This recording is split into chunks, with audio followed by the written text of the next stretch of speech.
Salam, salam sehat bagi kita semua. Video ini menjelaskan tentang pembahasan soal-soal dari buku cetak 5C, tema 7, subtema 3, halaman 162 sampai dengan 164. Namun sebelumnya, bagi yang belum subscribe, silakan tekan tombol subscribe dan lonceng notifikasinya agar tidak ketinggalan video-video selanjutnya. Muatan IPA KD 3.7 halaman 162. Soal yang pertama. Benda berikut yang dapat mengalami penyubliman adalah jawabannya es kering. Soal nomor 2. Proses menyublim adalah perubahan wujud benda dari ... menjadi benda ... Jawabannya adalah padat menjadi gas. Soal nomor 3. Contoh proses mengkristal adalah perubahan ... menjadi butiran salju. Jawabannya adalah uap air. Soal nomor 4. Menurutmu, apakah awan yang berisi uap air dapat terjadi pengkristalan? Jelaskan. Jawabannya adalah ya, jika mengalami penurunan suhu yang mengakibatkan terjadi pendeposisi atau penghabluran pada uap air menjadi kristal es. Soal nomor 5. Mengapa gelas yang berisi air dingin dapat menimbulkan titik-titik air di tepian gelas? Jelaskan. Jawabannya adalah karena suhu di dalam gelas lebih rendah atau dingin daripada suhu udara bagian luar gelas. Muatan Bahasa Indonesia KD 3.5 halaman 162. Bacalah teks berikut untuk menjawab soal nomor 1 dan 2. Hasil konferensi meja bundar. Berdasarkan hasil konferensi meja bundar, Belanda akan mengakui kedaulatan Indonesia paling lambat pada akhir Desember 1949. Pengakuan kedaulatan Indonesia oleh Belanda dilakukan pada tanggal 27 Desember 1949 melalui upacara di dua tempat, yaitu Belanda dan Jakarta.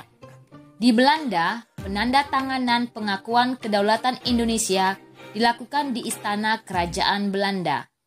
Naskah pengakuan kedaulatan tersebut ditandatangani secara langsung oleh Ratu Belanda, yaitu Ratu Juliana, Perdana Menteri Dr. Willem Drees, Menteri Seberang Lautan Mr. A.M.J.A.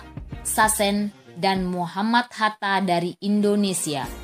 Sementara itu, pengakuan kedaulatan yang berlangsung di Jakarta dihadiri oleh Sri Sultan Hamengkubuwono IX sebagai perwakilan dari Indonesia dan A.H.J. Loving sebagai perwakilan dari Belanda. Dengan ditandatanganinya naskah pengakuan kedaulatan Indonesia, kekuasaan Belanda di Indonesia pun telah berakhir.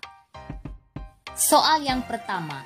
Salah satu informasi penting yang disampaikan dalam teks tersebut adalah jawabannya C.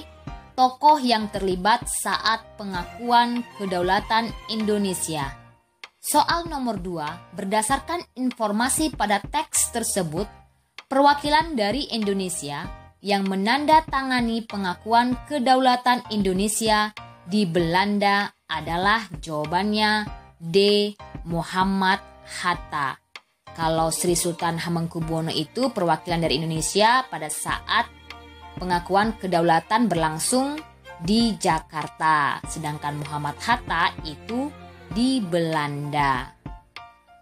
Jadi kalian harus benar-benar membaca teks dengan seksama sehingga bisa menjawab pertanyaan-pertanyaan berdasarkan teks. Kemudian muatan bahasa Indonesia KD 3.9 halaman 162. Berikut yang termasuk sebagai unsur yang harus terdapat dalam surat tidak resmi adalah jawabannya D. Nama pengirim. Nomor 4. Jelaskan perbedaan dari surat undangan resmi dan surat undangan tidak resmi. Surat undangan resmi adalah surat undangan yang digunakan oleh lembaga atau instansi resmi. Misalnya surat undangan dari Kementerian Negara atau pemerintah daerah. Sedangkan surat undangan tidak resmi adalah yang mengatasnamakan pribadi yang ditujukan kepada orang lain untuk menginformasikan kegiatan pribadi orang tersebut. Misalnya surat undangan ulang tahun. Soal nomor 5, buatlah surat undangan resmi berdasarkan deskripsi berikut. SD Erlangga akan mengadakan acara seminar kerukunan dalam keberagaman. Kepala sekolah mengundang seluruh siswa SD Erlangga untuk hadir dalam seminar tersebut yang diadakan pada Sabtu 27 Mei 2017 di Aula SD Erlangga pada pukul 10 tepat waktu Indonesia Barat. Nah, berikut ini surat undangan resmi berdasarkan deskripsi soal nomor 5. Yang pertama, kepala surat yaitu Sekolah SD Erlangga, Jalan Haji Baping Raya nomor 100 Jakarta Timur. Kemudian di bawah kop surat kita buat garis. Setelah itu Jakarta 20 Mei 2017 merupakan tanggal pembuatan surat. Kemudian selanjutnya ada nomornya itu adalah 16 garis miring U garis miring 2017. Lampirannya tidak ada.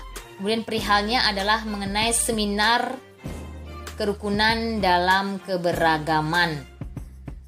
Itu merupakan nomor, lampiran, dan perihal surat. Setelah itu di bawahnya itu ada alamat tujuan yang terhormat seluruh siswa SD Erlangga di Jakarta ya. Kemudian isi suratnya sebelumnya ada kata pembukanya atau salam pembukanya itu dengan hormat. Dengan ini kami informasikan bahwa SD Erlangga akan mengadakan seminar kerukunan dalam keberagaman. Oleh karena itu seluruh siswa diharapkan hadir dalam seminar tersebut yang diadakan pada hari dan tanggal Sabtu 27 Mei 2017 waktu 10.00 waktu Indonesia Barat sampai selesai. Tempat Aula SD Erlangga. Siswa diharapkan dapat berpartisipasi dan datang tepat waktu. Atas perhatian seluruh siswa SD Erlangga, kami mengucapkan terima kasih. Hormat kami, Sarah Amelia, MPD Kepala SD Erlangga. Muatan SBDP KD 3.4 halaman 163. Soal nomor 1. Berikut ini yang tidak termasuk karya seni rupa adalah jawabannya A. Seni musik. Nomor 2. Karya seni rupa daerah yang terkenal dari daerah Bali yaitu C. Seni lukis Kamasan.